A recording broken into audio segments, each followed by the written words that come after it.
Nah makanya di tahun depan ketika terdengar dianggarkan sebesar 71 triliun itu dialokasikan buat apa? Ya petakan saja dulu. Di mana titik-titiknya, anak yang mau dibantu di mana. Lalu rumuskan bantuan itu makanan pagi, makan siang atau makan malam, atau hanya lauknya saja, atau disangoni untuk sarapan. Nah secara umum ketika Om Begawan melakukan perjalanan berbagai daerah, termasuk di pelosok-pelosok desa itu, sambil dulan healing, jika hanya makan saja, banyak yang sudah mampu di pelosok-pelosok itu, wes orang umum kalau hanya makan sarapan aja. Iya itu, banyak yang sudah mampu, tantangannya itu. Masalahnya, rakyat kita masih ada yang belum paham tentang standar gizi bagi anak. 4 sehat 5 sempurna kalau dulu.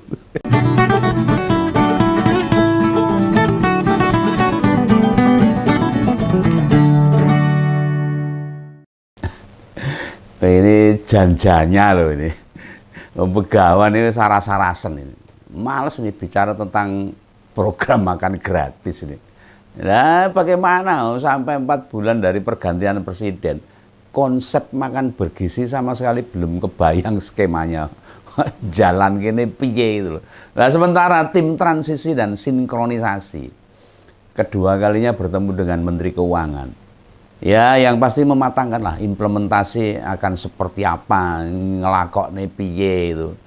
Malah nama makan siang gratis itu diganti dengan makan bergizi. Bergizi ini kayak apa? Ya bisa jadilah singkatannya jelek. Jika pakai istilah makan siang gratis kan kependekannya jadi MSG itu.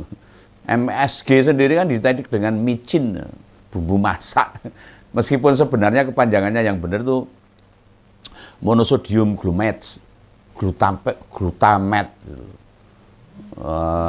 Moto bahasanya bumbu masak. Dan dalam pikiran rakyat Indonesia kebanyakan micin itu menyebabkan bodoh, ngah-ngoh itu, gak mudengan ini, sulit paham atau telat mikir lah, tell me. Makanya singkatan MSG diubah, gak lagi makan siang gratis, sekarang namanya makan bergizi gratis atau MBG.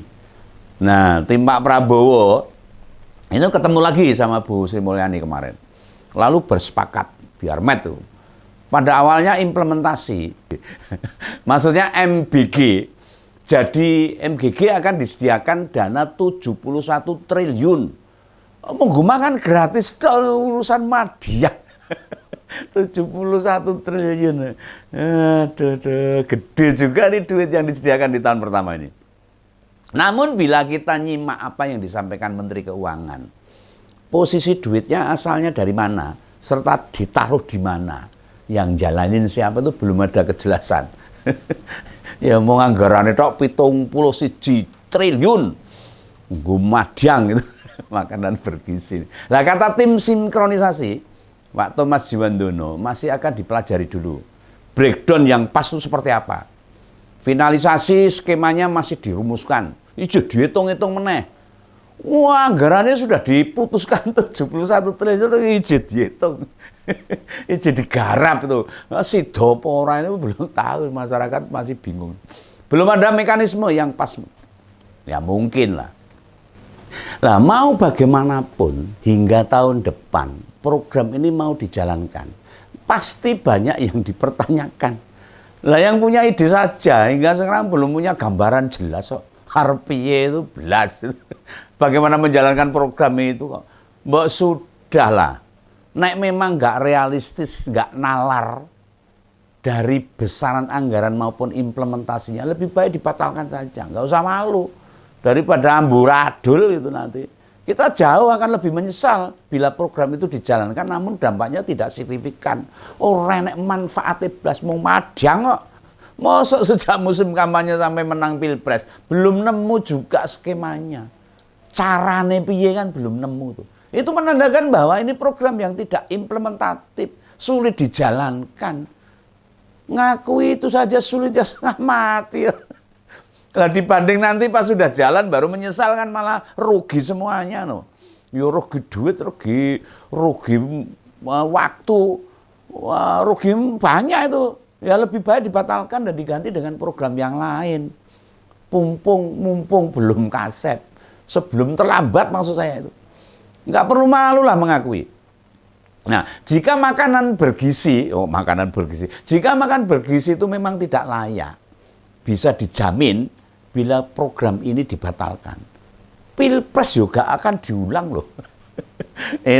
Ini masukan dari Om Begawan, semoga didengar ini. Lah kemenangan Prabowo bukan berarti cacat hukum, bukan. Itu kan cuma program. Cuma visi misinya Pak Prabowo untuk kampanye kemarin tuh. Rakyat nggak mau Pilpres diulang. Capek Pak. Di sini mau ngonotrol, melelahkan pokoknya. Lah berkali-kali Om Begawan kan menyampaikan tuh. Level negara kita ini bukan lagi negara miskin loh, jangan salah. Tahun 2045 sudah akan jadi negara maju, katanya. Itu berarti 20 tahun lagi. Masa masih ngurus makan cuma-cuma. Mau jadi negara maju urusannya madiang toh. Mau ngurus itu komputer atau apa itu loh. Supaya banyak masyarakat yang cerdas madang loh. Artinya ini roadmap 2045 Indonesia Maju itu belum pasti. Masih dalam angan-angan. Masih halus saja. Lalu Begawan sih tahu. Banyak negara besar, negara maju yang menyediakan makan bergizi bagi siswa sekolah. Tapi tolong diingat, kemampuan mereka itu sudah tinggi. Pajak mereka besar, negara mereka kecil, korupsinya ya sithik gitu loh. Jumlah penduduknya banyak di bawah 100 juta. Penanganannya, implementasinya, skemanya mudah dijalankan. Orang rebutan. Nah sementara dibandingkan dengan kondisi kita, ya aduh lah, jauh lah. Pajak penghasilan kita yang ditarik baru 10%. Sekarang malah nilai tukar rupiah melemah hampir 17.000. Orang kelepek-kelepek itu masyarakat ini. Ekonomi kita adem panas loh ini. Sudah nyut-nyutan itu. Kita itu mesti belajar dengan kebijakan-kebijakan yang diterapkan oleh Pak Jokowi lah. Ya tapi memang banyak presiden yang ingin dikenang sebagai presiden yang baik hati, pemurah, suka bagi-bagi. Nah dulu awal menjabat, gimana cara kerja Pak Jokowi? Tidak peduli kritikan banyak orang. Lah sekarang, duit negara hanya fokus pada bansos tok. Bantuan-bantuan tok. Dan proyek-proyek yang digagas persiapan IKN. Buat 17-an pas Agustusan besok. Rekoso ini ya. Nah, kita masih jarang mendengarkan duit-duit negara dialokasikan buat jalan tol, bendungan, waduk, atau proyek-proyek yang lain untuk manfaatnya masyarakat. Renek isan. Makanya makan gratis mau bergizi atau tidak sebenarnya tidak diperlukan itu oleh semua anak-anak, nggak diperlukan. Makan bergizi itu perlu, tapi tidak berlaku pada semua anak sekolah. Kita dengar nggak ada kok anak sekolah SD nanti keliran yang sekolahan, nggak ada. Sampai semaput karena nggak makan, nggak ada. Lah bantulah anak-anak yang tiap pagi pergi ke sekolah, yang belum sempat sarapan atau budal sekolah sarapan, namun hanya makan nasi putih sama garam misalnya. Jadi jumlahnya ya ora akeh. Ya itu disurvei lah dengan tim khusus. Mungkin dari Dinsos dan sebagainya. Nah dalam beberapa konten ngompol bicara makan bergizi, rata-rata berkomentar mengatakan bila hanya makan atau sarapan. Sudah banyak yang mampu. Minimal lauk, tahu tempe, wes. Banyak tuh. Ada juga yang sudah rutin pakai telur. Malah minumnya susu udah banyak. Itu kan sudah memenuhi standar bagi masyarakat, bagi para siswa. Nah makanya di tahun depan, ketika terdengar dianggarkan sebesar 71 triliun, itu dialokasikan buat apa? Ya petakan saja dulu. Di mana titik-titiknya, anak yang mau dibantu di mana. Lalu rumuskan bantuan itu makanan pagi, makan siang atau makan malam, atau hanya lauknya saja, atau disangoni untuk sarapan. Nah secara umum ketika Om Begawan melakukan perjalanan berbagai daerah, termasuk di pelosok-pelosok desa itu, sambil dulan healing, jika hanya makan saja, banyak yang sudah mampu. Di pelosok-pelosok itu, orang umum kalau hanya makan sarapan aja. Iya itu, banyak yang sudah mampu. Tantangannya itu. Masalahnya, rakyat kita masih ada yang belum paham tentang standar gizi bagi anak. 4 sehat 5 sempurna kalau dulu. Nah, bantuan yang mau dikuncurkan itu idealnya menutup kekurangan gizi yang belum bisa disediakan oleh masyarakat yang kurang mampu. Bukan malah menyediakan apa yang disediakan orang tua. Lah double loh. Nanti kan banyak membazir. Negara memberi bantuan itu bagus, positif. Tapi jangan sampai bantuan itu membuat rakyat malah tergantung, jadi males keset gitu loh. Malah orang do sinau nunggu makan.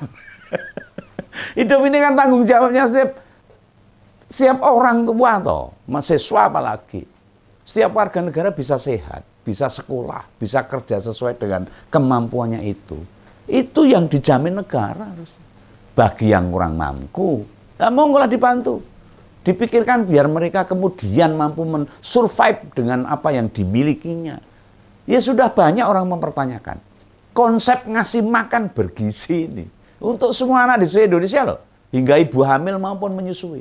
Itu malah membebani negara dan manfaatnya kurang gitu loh. Tujuannya apa sih?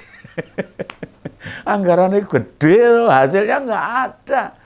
Nah, Kompolnas bukan tidak setuju dengan makanan bergizi, tapi ditujukan saja pada anak-anak atau keluarga yang tidak mampu.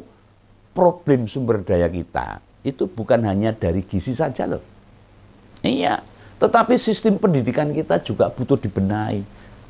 Banyak korupsi di dunia pendidikan, orang umum itu. Dari UKT yang setinggi langit, yang katanya tahun depan mau naik, sekarang dibatalkan, besok tahun depan naik, repot. Masih ada juga itu pendidik yang gajinya jauh di bawah UMR. Itu yang dibenahi. Artinya solusi meningkatkan SDM itu juga perlu, bukan hanya sekedar makan bergizi bagi siswa. Solusi meningkatkan SDM Indonesia itu bukan dimakan bergizi loh. Masa duit negara mau dihambur-hamburkan buat ngasih makan doang, urusan madiang dong itu. Nah, di mana mayoritas sasaran makan bergizi itu?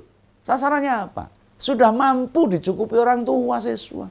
Anggaran pendidikan kita selama 8 tahun sudah 20%. Udah umum itu dari APBN.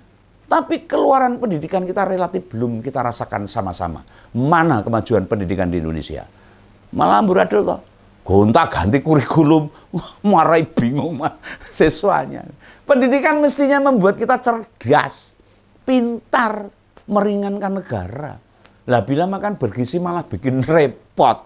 Ya itu bukan jalan terbaik. Tidak perlu ngotot lah mempertahankan apa yang tidak bisa dijalankan. Mau mengumpulkan orang-orang pintar pun akan percuma. Yang tidak realistis itu programnya, bukan bagaimana menjalankannya. Orang nalar. Ini masukan Om Begawan. Tolong didengar itu supaya masyarakat paham untuk mencerna tentang makan bergizi gratis. Itu ya, salam Begawan, salam ngobrol.